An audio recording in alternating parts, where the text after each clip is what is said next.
So we're facing a 1/3 pot. So we called king jack off from the big blind. He decided to bet 1/3 pot, which I think is fine. Here, this hand, we're going to be mixing between check raise and check call. I kind of like check raising this one and then ace jack off quite a bit. And then the other ones we can check, we can just check call mostly. I would like to see him check raise with this specific combo. Pocket deuces, I mean, we're not going to open 100% of the time here. So I would mostly open when there's a recursion in the big blind. So we ended up check calling here.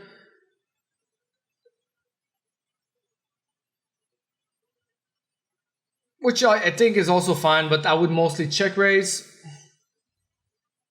So he bets a 2/3 spot. I think it's a spot where he should be polarized here. I mean, like, does he really want to be betting a hand? Like, when the board is high, low, low, so jack, deuce, deuce, turn 4, where EC bets flop 1/3, and then let's say the turn is a 4. He still wants to be value betting like 5s, 4s, like 3s, that type of stuff, like the smaller pocket pair. But whenever like the second card is middle or high, like I'm not sure this is really a thing. So I would mostly use a polarized range with a bigger bet size. So I would use an over bet here and bet like a strong jack, like queen jack plus basically. And then check the middling straight hands. So this sizing really do seem like it's like a good but not great hand, like something like 10s or jack 9 suited type of stuff that he just wants to be betting for value but doesn't really think about his entire range.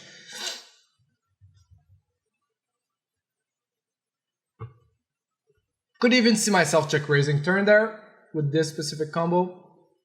Doesn't really make much sense, but just because of the sizing he actually used. And we're not folding the river unless he jams. I mean, once he jams, I mean, it's going to be a bit gross.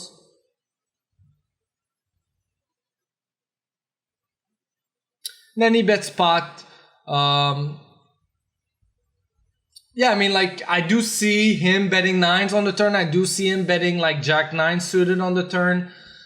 I don't think we can fold.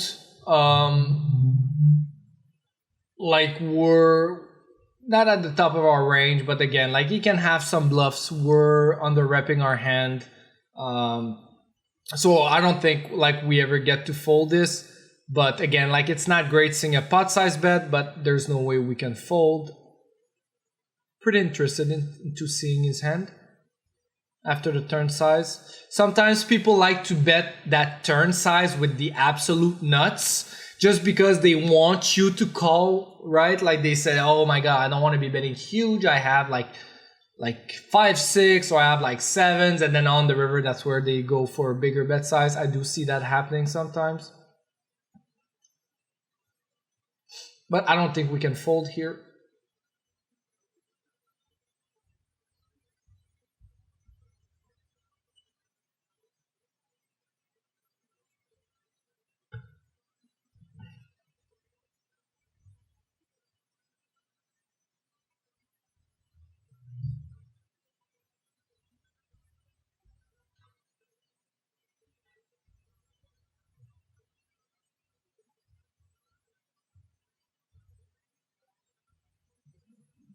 So, okay, king 8 off. So, I mean, yeah, so like it was pure garbage on the turn. I mean, like this is definitely a spot that he's going to be over bluffing. Like if he bets king 8 off, like this is just ridiculous. Like, I mean, if he does bet that, I mean, he should probably be betting, it's not ridiculous, but he's going to have plenty of other stuff to be betting with. Like 5x, 6x, that type of stuff. I mean, also like just betting these type of hands sometimes is fine. To be honest, I don't think it's ridiculous. Like I said, those type of hands are definitely getting bet sometimes. But it would mostly be when like the turn, like when the board is very, very dry and there's not many draws out there. So we kind of like try to select those like more unnatural bluffs type of stuff. But here, I mean, the king 8 off, I mean, I think it's a bit too aggressive. Also, like, I don't like his sizing on the turn. And yeah, so I don't think like we ever get to fold the river there, especially that we played it the way we did. But it seems like Hero had some thoughts he wasn't sure about because he think.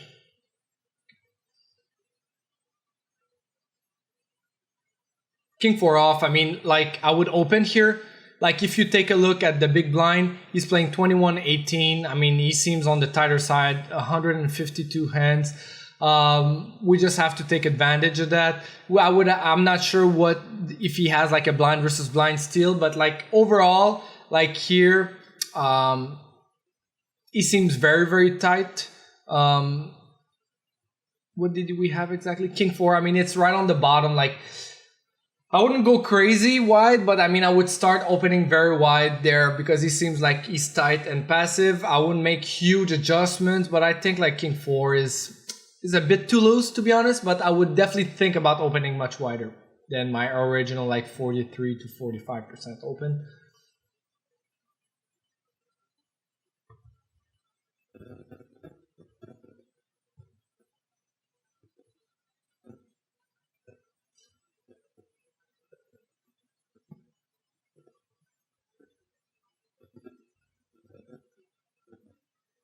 King 7 is going to be a fold on the button. Recreational in the big blind, 33-13, so he seems quite loose passive.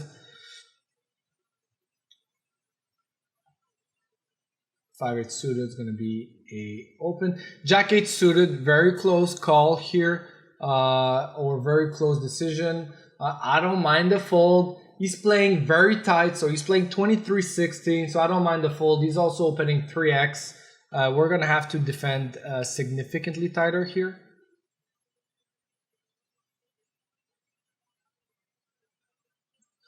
And here against a small 3-bet, that seems like a recreational because, I mean, he has a broken stack. I would probably end up calling. He makes it very small. If he used a smaller, like regular size, I would definitely be folding. But given the small size, plus the fact he's a recreational, we can call. I like the betting here. We have it like a very strong hand.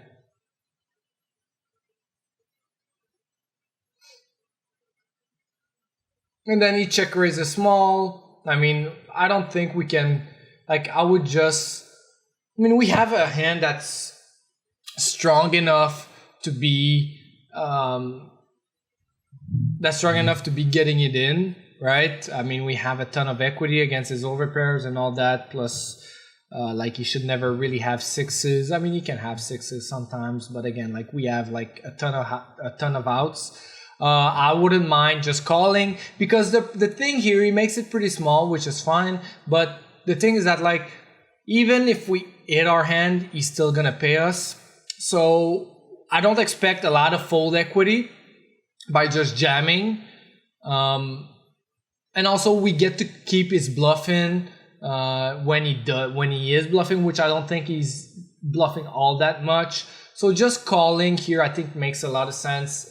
Just because, like, even if we hit our flush, he's not going to be folding his overpair. And yeah.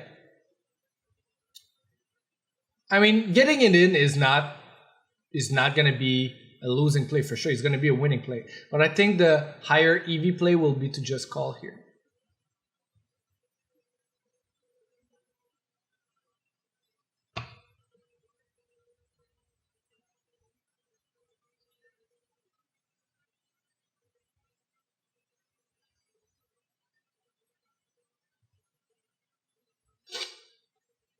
I mean, now we cannot fold, like we're getting, like, we have 30% equity against his range for sure. And I mean, he has this. Also, this is kind of why also it's nice to actually be, I mean, now he's spaz, right? But yeah, just keeping his stuff like that sometimes in, I think is totally fine. And then he just passed on the turn, which is great. We never can fold. We have less than a pot size bet to call. And against an overpair, we have We have like 40%. I'm not sure how much equity we have, but like we have quite a bit of equity. And he gets there as well. Pretty amazing.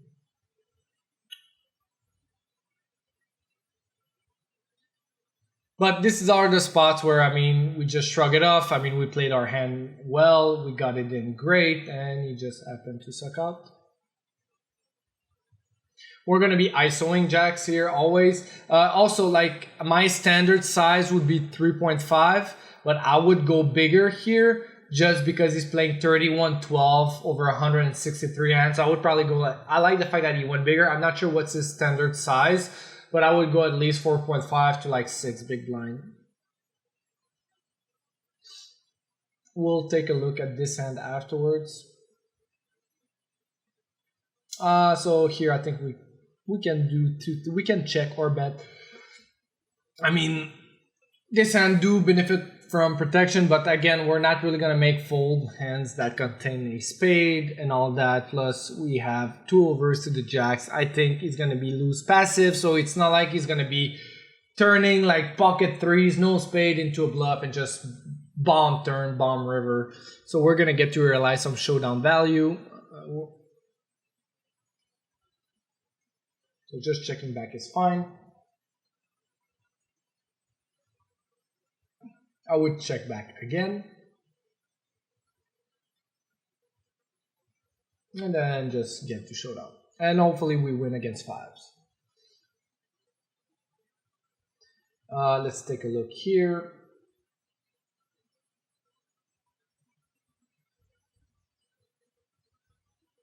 So yes, fours, that's fine. So let's go back here. Not sure what happened.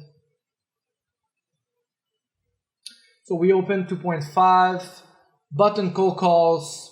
So he's definitely recreational, and then new master calls, and then I think he's gonna lead.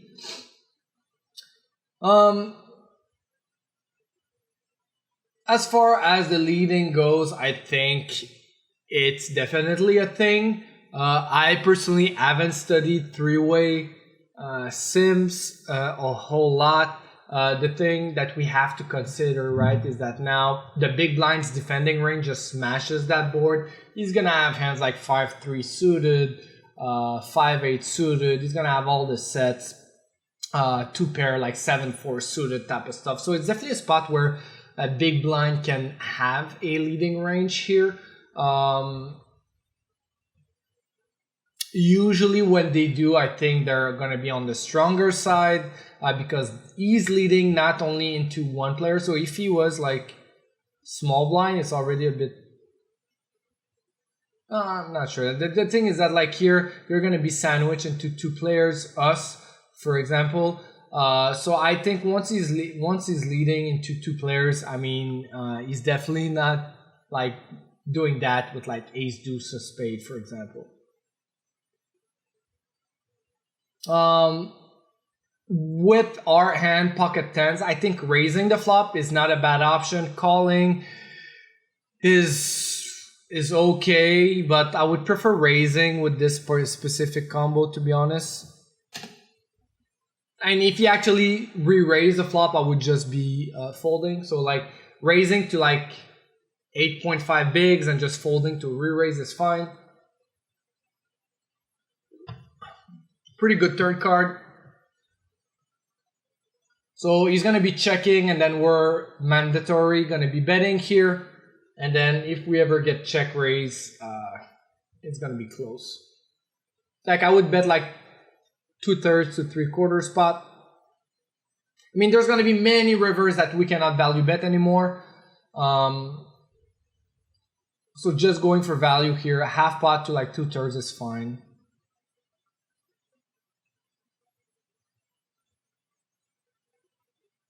The problem here by betting so small is that like now you might he might get incentivized to check raise, and then we're like, damn. Once I bet big and he check raises, then I'm much more comfortable folding. On the jack, I mean, we're just going to be checking back here. Yeah, pocket eights, okay. So I wouldn't mind like just checking the raising the flop. And then on the turn, I would bet just slightly bigger.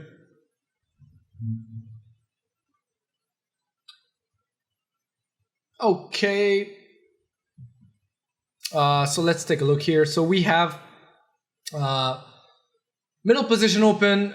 Game seems pretty good. So we're on the button with 3-bet, and this guy 13 actually cold calls. It's a spot where he's gonna have a bunch of pocket pairs, middling stuff. He's also gonna have hands like king, queen, ace, jack, ace 10, some pocket pairs, some middling stuff, some suited stuff as well. So against this guy with the hand, like if I had aces with a heart, I would bet 1/3. With this specific hand where we don't have any hearts, it kind of is a bit more vulnerable than, let's say, pocket kings or pocket aces, of course. Then I would just tend to size up my flop sizing. Also, what I would like to do is, since he's like 62 bigs deep, like betting like 13.5, that would, yeah, betting like 13.5 or something like that would allow us to have like just a slight over pot turn jam. So let's say like the turn is like the 4 of diamonds, for example, we can just jam effectively. If we go 1/3 here, we cannot really do that. If he was like 85 bigs, we can't really make it a 2-street game anymore. We could pot the flop, but again, like, I mean, that's like, we're kind of making his life quite a bit easy. But given the fact that he's short stacked 62 bigs, I would probably bet something around like 13.5, 14 big blinds here. And then if I had a hand like aces with a heart, then I would definitely just be betting smaller.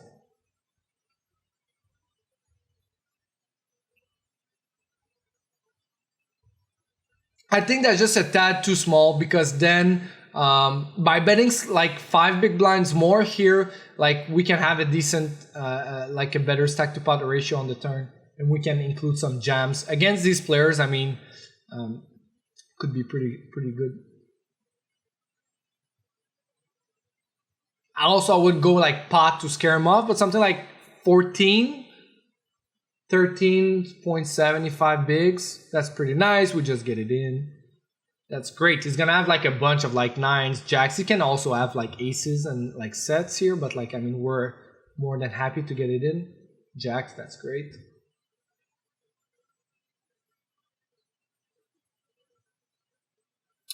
Nice hand. So here, pocket 10s, we're definitely going to be 3-betting. I think there was a hand here. Just 1 second. Ace 10. Okay, so there were limper. We had ace 10 off here on the button. And then we get 3-bet. I think it's just an easy fold. I like the ISO raise for both players here. That's fine. So let's go back. It was pocket 10s, not sure. All right, pocket 10s here. Yeah, so he ISO 3x, where I think it's slightly on the bigger side. I would go like, yeah, I mean, that's fine.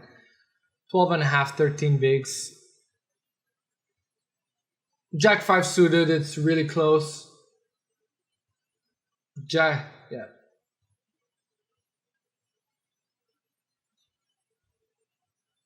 Very close. I think it's like right on the border, Jack 5, maybe Jack 6, Jack 7. Like, given the higher rake, I'm not sure how high is the rake here, but yeah, I mean, it's very close against like the cutoff, if you want it.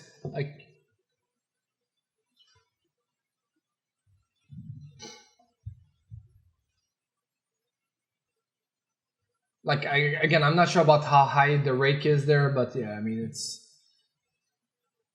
So here, what happened? Let me just check.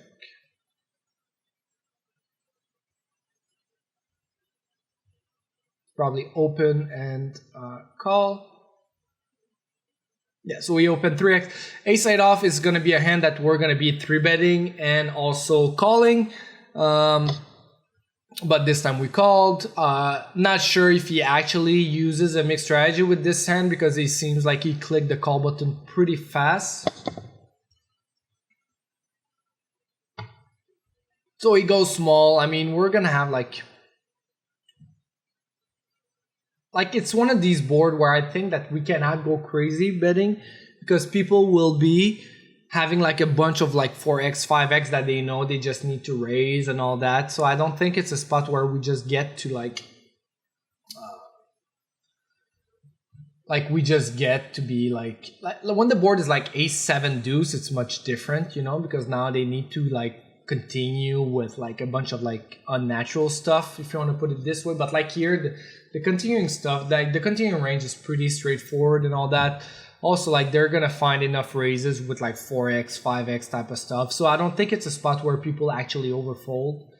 If he uses a mixed strategy, I think that's fine, but like if he's going full range there, I'm not sure that's the best approach. I like the call. Let's take a look at this end afterwards. So it's a spot here, once we call the flop and he checks. If the turn was higher, if the turn was higher, for example, like a queen, for example, and he checked, it would be a spot where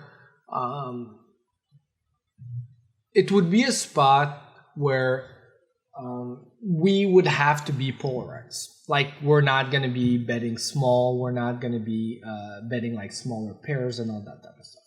I think it's a very interesting situation, and we're going to take a look into it afterwards.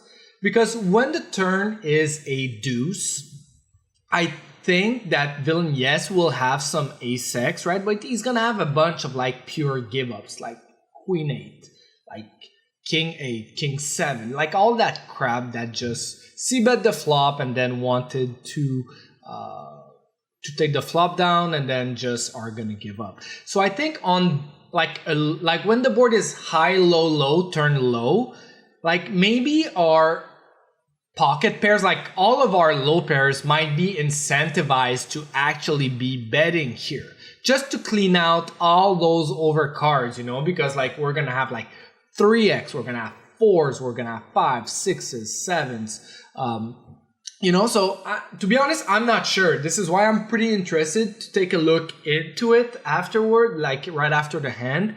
But it might be because usually like on a sideboard, let's say the turn is a queen, it's for sure the only bet size we're going to be using is a big bet size. Like we're going to be polarizing ourselves to like a strong ace or better.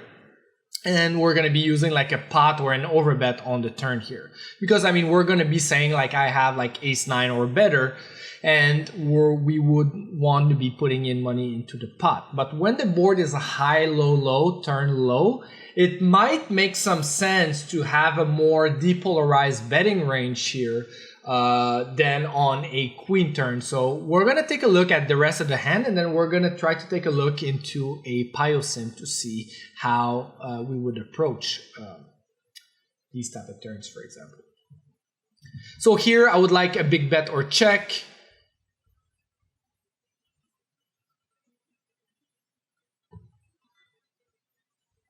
And then we're never folding, and then I would be betting. We don't need to be betting super small. Like betting half pot to like 60%, I think is fine as well. Okay, so let's take a look into it. So I'm gonna be, I'll be right back, guys. All right, guys, we're back. So basically, I took a look at the boards I had in my database for blind versus blind. And I had one similar board, which was ace 4-3 instead of ace 3 deuce flush draw. I have ace 3 deuce, but rainbow. So, I mean, it doesn't really matter because I checked it quickly. And what I said is pretty spot on. So basically, like after a range bet here, we call, I mean, villain needs to be raising about 20, like not villain, but like us as big blind, we need to be raising about 20% at a time. Once we call and we see that, let's say it's a higher card, right?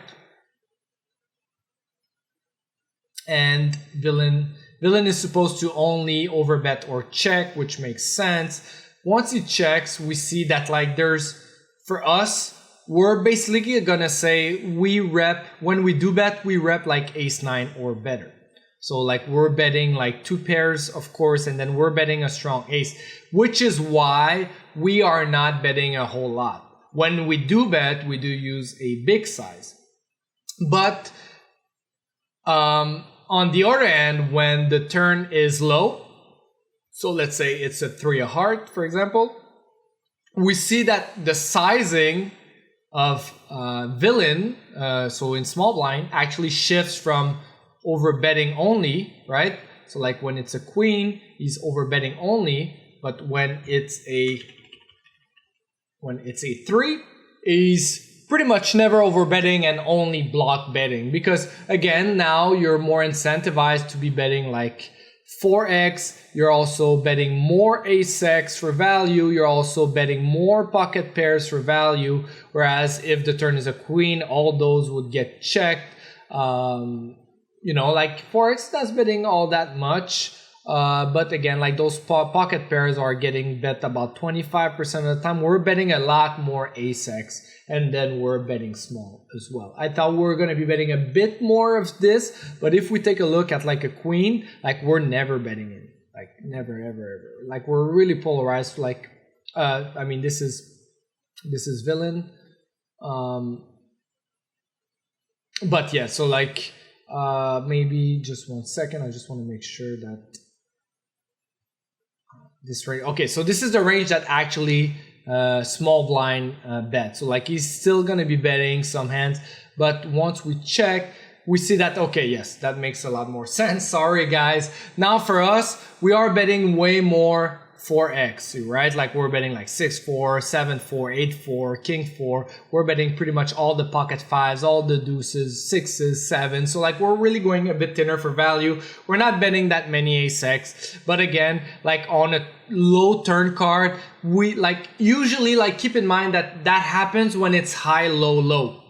So high, low, low, turn low, we can use smaller size with depolarized range, even though there's one high card. When the board is high, low, low, turn high, then this does not happen, and we usually tend to be more polarized. When the board is high, mid, low, so let's say we take a look at like ace 8 deuce, we don't have that, ace 7 deuce, then this would not work as well, in my opinion. So let me just go. Ace 7 deuce flush draw. So we bet, call, turn, let's say it's a deuce, it's only going to be over betting. Oh no, so it's betting small, so I'm quite surprised here again. But it's betting only, like it's betting with a small size, right? But it's betting a ton of ace-x, whereas like if it's a queen, it's going to be betting, like it's going to be using a bigger size, betting a bit less. It's still betting quite often the ace-x. But yeah, so like as far as the in position goes, yeah, we see that like even here it's still using the smaller bet size, and then it's still betting hands like 5s, 4s, 7x. So it's still betting quite depolarized here. So again, like, so this is again, we could take a look at what the threshold is, you know, because let's say the board is like ace 10 hex now. So like ace 10, ace 10 4, for example.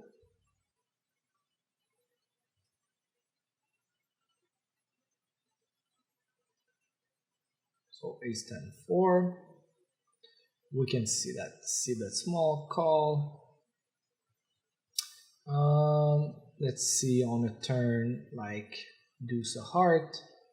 Now we see, okay, that now it's only over betting or checking on a turn 4. Yeah, I mean the turn 4 is not the best turn in the sense that because it gives some trips to in position, but like when the turn is like a deuce or a 3, I mean it's using mostly overbet. Now once he checks, again we're only gonna be using the overbet here. So like on like ace 10x, we see that like there's a threshold where the smaller bet size, even on the like lower turn, it doesn't really get used. but like on a board like a7, I just want to see like on the let's say, I just want to go back here. All right, ace, 7, deuce.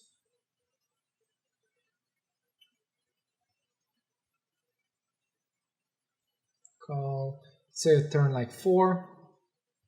So, okay, now it's splitting between both. On a turn 2, I mean, you shouldn't really have that many deuce X, to be honest.